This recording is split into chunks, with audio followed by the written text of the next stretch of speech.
Hey guys, it's the Gundam Boy, and today we're going to be talking about the Plasma Punisher.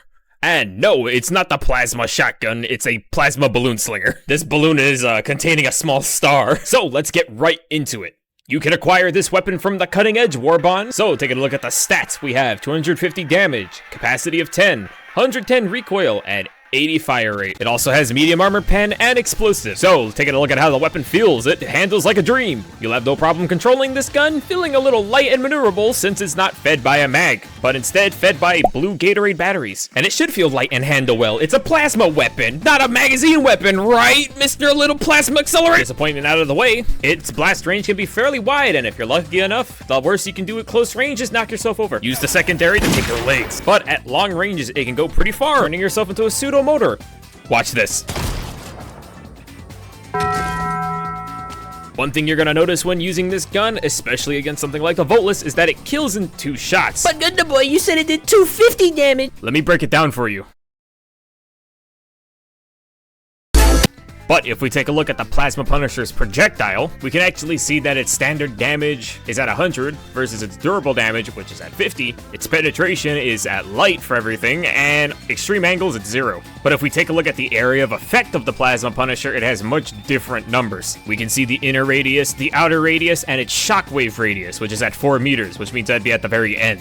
Its inner radius does 150 damage, whereas its outer range from 149 to 0 damage. The inner radius has medium pen, the outer radius has light pen, and the shockwave has 3, so I'm not too sure what that means, but knowing this information, we know where the sweet zone is for using this weapon. We know where enemies will just get pushed away, whereas enemies will actually take that damage. This is good to know so you know where to center your blast so you can get the most out of each shot. And if you're curious about where the shockwave ends and meets, you can see that it's actually pretty wide, whereas this guy's getting plasma burns and this guy's taking no damage. And with a weapon that has a lot of benefits to how it handles and feels, it makes sense why my girlfriend loves to use this weapon so much. I could definitely say when it comes to wearing it with armor sets, it's pretty flexible to match up with whatever combat situation, drip, or thing you want to wear. On the Illuminate front, against the Voltless, this gun is a perfect weapon to bring along to corral all those Voltless around. Since its blast is super wide, it lets you push literally everybody around. In a one-on-one against something like an elevated Overseer, you should have no problem picking them off, being fully capable of stopping him from shooting or even throwing a grenade. Overseers on the ground aren't even safe, as they get absolutely juggled by the splash damage of this weapon. This little haymaker slugger turns these threats into a joke. And when this little plasma gun says they can take them on, it definitely means in a fight, because they absolutely, I hate this. Like, how many weapons can you say can take on 2 Overseers at a time, right? Like, that, there's not a lot of guns that can do that in this game right now, other than this and the Eruptor and Crossbow.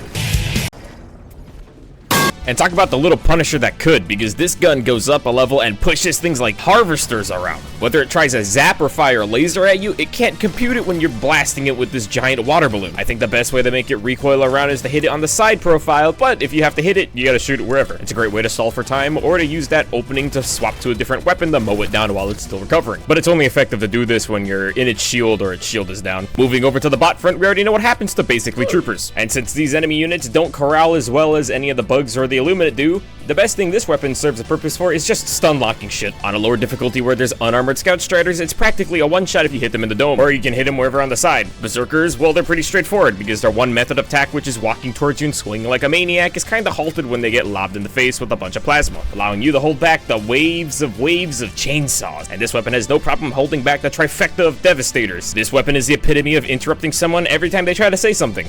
I feel kinda silly going up against Incinerator devs since we had the answer to their shotgun blast. But its role in combat is pretty much the same. Wait for enemies to gather out into a group and just plummet them into nothingness. And against something like the Hulk, which I know people are gonna ask, since it's explosive, it takes 6 shots, and I don't know, I feel like there's better weapons to kill it. I mean, in a vacuum, sure. But in a firefight, they can eat it. And something like shooting the back end of the tank isn't very effective with this gun either. Like, I felt like kind of dumb.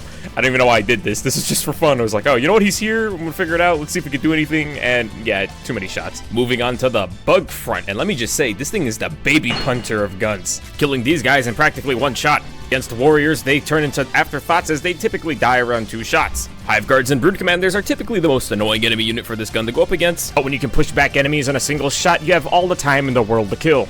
I'm not saying it's terrible at killing both hive guards or brood commanders, it just takes a bit more time to take them down than other units. But it's not as bad as going up against hunters, because hunters like to go in weird erratic movement patterns and flank you, which lets you not abuse that whole plasma ball thing. Against the big barfy bastards though, it's perfect for killing them. I don't know why its damage feels so good against against these guys in comparison to everybody else, but I think it's because the explosion damage gives you the full damage output, so if you shoot these guys in the bum, they just explode. And the stun is great for things like stalkers, great for holding them back long enough to kill them or try to run away.